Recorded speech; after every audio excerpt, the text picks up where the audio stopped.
देर रात पूर्व प्रधानमंत्री डॉक्टर मनमोहन सिंह का 92 वर्ष की उम्र में निधन हो गया। यही नहीं बल्कि उनके निधन के बाद देश ही नहीं बल्कि विदेशों में भी शोक की लहर दौड़ गई है। इसे लेकर भारत सरकार ने आने वाले 7 दिनों तक राष्ट्रीय शोक घोषित किया है।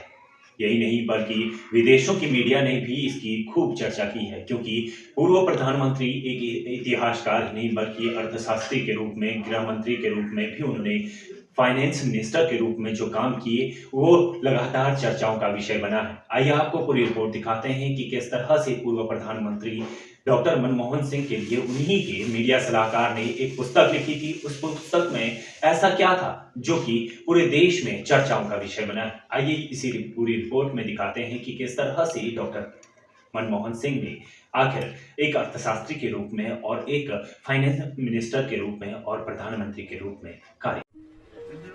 भारत के पूर्व प्रधानमंत्री मनमोहन सिंह का 92 साल की उम्र में देहांत हो गया। वो काफी वक्त से बीमार थे। मनमोहन सिंह के मीडिया सलाहकार संजय बारू ने उनके प्रधानमंत्री कार्यकाल को लेकर एक किताब लिखी, द एक्सीडेंटल प्राइम मिनिस्टर। ये संयोग ही था कि 2004 में यूपीए की जीत के बाद प्रधानमंत्री का पद मनमोहन सिंह को मिला, जिसकी कल्पना शायद ही कभी उन्होंने की थी। सोनिया गांधी ने इस पद के लिए मनमोहन सिंह को चुना। As by law established. Oxford और कैम्ब्रिज की डिग्रियां उनके पास थीं और वित्तीय मामलों का एक बड़ा अनुभव भी था। 1980-82 तक वो प्लानिंग कमीशन में रहे थे। 1982 से 85 तक रिजर्व बैंक ऑफ इंडिया के गवर्नर रहे। 1991 में वे वित्त मंत्री बने। वित्त मंत्री के रूप में उनका ये कार्यकाल भारत के इतिहास में मील का पत्थर साबित हुआ। 1991 में उन्होंने देश की अर्थव्यवस्था को दुनिया के लिए खोल दिया और देखते ही देखते भारत तेजी से बढ़ती अर्थव्यवस्था बन गया। पूरी दुनिया में मनमोहन सिंह को इसके लिए सराहा जाता रहा।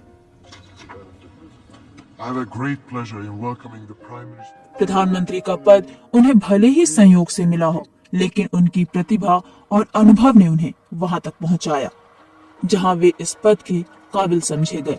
उन्होंने पाकिस्तान के साथ शांति की कोशिशें जारी रखी, लेकिन साल 2008 में मुंबई में हुए हमलों से इन कोशिशों को झटका लगा। भारत अमेरिका न्यूक्लियर डील को अंजाम तक पहुंचाना भी उनके लिए परीक्षा साबित हुआ। इस डील पर यूपीए गठबंधन की सरकार से सीपीएम ने समर्थन वापस ले लिया, लेकिन 2009 के लोकसभा चुनावों में मनमोहन सरकार ने फिर वापसी की। मनमोहन सरकार कई अहम कानून भी लेकर आई, जैसे सूचना का अधिकार, शिक्षा का अधिकार और मनरेगा। लेकिन उनका दूसरा कार्यकाल उनके लिए चुनौतियों की बाढ़ भी लेकर आया। उनकी सरकार पर भ्रष्टाचार के आरोप लगे। भले ही उन पर सीधे सीधे कोई आरोप नहीं लगे, लेकिन उनके मंत्रियों पर लगे आरोपों पर चुप्पी की वजह से उनकी लीडरशिप पर सवाल उठे। मीडिया में कहा जाने लगा कि उनकी सरकार का रिमोट कंट्रोल सोनिया गांधी के हाथ में है। फिर देश में भ्रष्टाचार विरोधी आंदोलन शुरू हुआ। देश के जंतर मंतर पर अन्ना हजारे के प्रदर्शन ने उनकी सरकार को हिला दिया। अन्ना के आंदोलन में बड़ी संख्या में आम लोग भी शामिल हुए। साल 2012 में निर्भया मामले में भी उनकी सरकार को लोगों का गुस्सा झेलना पड़ा। अपने दूसरे कार्यकाल के अंत में उनकी सरकार लोकपाल कानून भी ले आई, लेकिन 2014 लोकसभा चुनावों में उनकी सरकार वापसी नहीं कर पाई। लगभग 30 साल संसद में बिताने के बाद अप्रैल 2024 में ही मनमोहन सिंह राज्यसभा से रिटायर हुए। मनमोहन सिंह 26 सितंबर 1932 को मौजूदा पाकिस्तान के चकवाल जिले के गाह गांव में पैदा हुए। उनके बचपन के दोस्त उन्हें प्यार से मोहाना बुलाते थे। बंटवारे के बाद उनका परिवार भारत आकर बस गया। उनकी पत्नी गुरशरण कौर इतिहास की प्रोफेसर रही हैं। उनकी 3 बेटियां हैं। मनमोहन सिंह जब प्रधानमंत्री बने तो इस बात की खुशी उनके गाह गांव के लोगों में भी थी। पाकिस्तान के तत्कालीन प्रधानमंत्री नवाज शरीफ ने उन्हें पाकिस्तान आने का निमंत्रण भी दिया था, लेकिन वे पीएम रहते अपने गांव नहीं जा पाए। हाल फिलहाल तक भी उनके गांव के लोग उन्हें याद करते रहे थे। संजय बारू ने उन पर लिखी किताब में इस बात का जिक्र किया था कि मनमोहन सिंह सुबह जल्दी उठते थे और बीबीसी न्यूज सुनते थे। उनकी इसी आदत की वजह से साल 2004 के दिसंबर में सुनामी को लेकर भारत सरकार अलर्ट हुई। उन्होंने न्यूज से मिली जानकारी के बाद अपने कैबिनेट सेक्रेटरी को उठाया और फिर आपदा प्रबंधन की बैठक बुलाई गई। बतौर प्रधानमंत्री अपने 10 साल के कार्यकाल में उन्होंने 3 बार प्रेस कॉन्फ्रेंस की।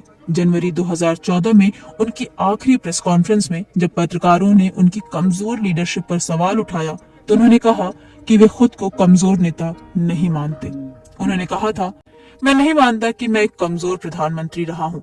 मैं सच में ये मानता हूँ कि इतिहास इस मीडिया या विपक्ष की तुलना में मेरे प्रति अधिक दयालु होगा। राजनीतिक मजबूरियों को देखते हुए मैंने अपनी तरफ से सबसे अच्छा किया जो भी मैं कर सकता था। परिस्थितियों के अनुसार जितना कर सकता था मैंने किया। ये इतिहास को तय करना है कि मैंने क्या किया